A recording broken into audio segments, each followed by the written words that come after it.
I'm in a dungeon. I can't see very well. Let's keep moving. Things are jumping out, big spells, fighting evil creatures, killing people. Things are appearing and doing headshots. Things are rising from the dead, and you are into it. Hunted's a fast-paced game with a lot of depth.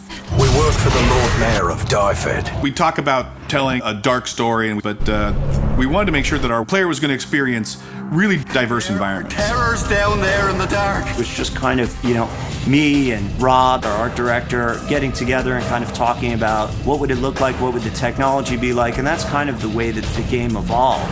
When we first started working on the project, it was important to come up with a style that wasn't as clean as classic high fantasy games can be.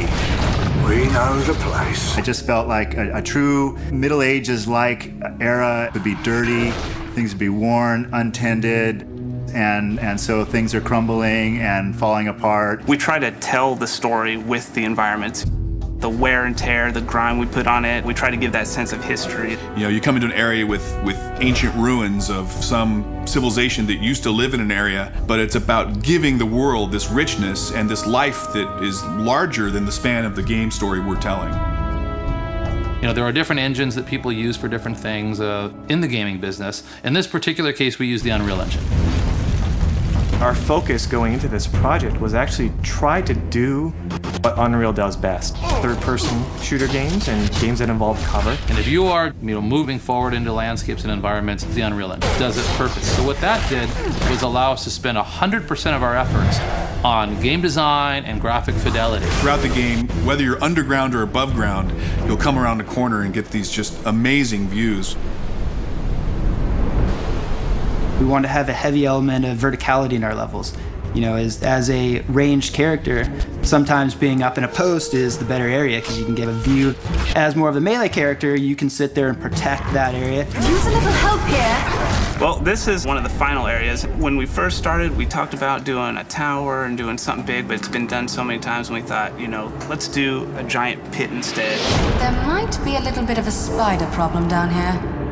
These big pieces of basalt rock, they actually were modeled out in 3D first, so it really has a very sculpted feel. I want them to feel like they're stepping on hard ground and they're climbing up solid stairs and interacting with every facet of the geometry that's on the ground. We need to be at the Fountain of Alicia by morning. It's not so typical in a console game to be able to create your own world. But I can't thank you enough. What happens if I could build my own dungeons? And that was the founding principles of Crucible.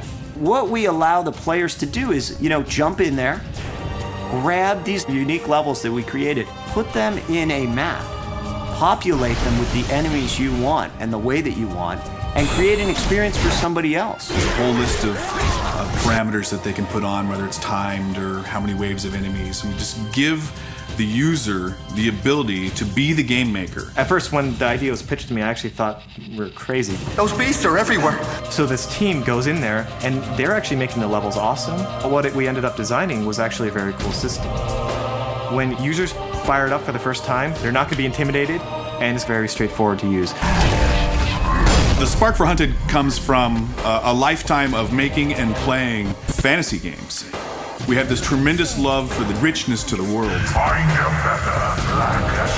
Every rock, every bit of dirt, every tile of broken pottery, every wall, every bird. It's immersing yourself in this world and this experience, the emotional attachment to the world. It's a roller coaster.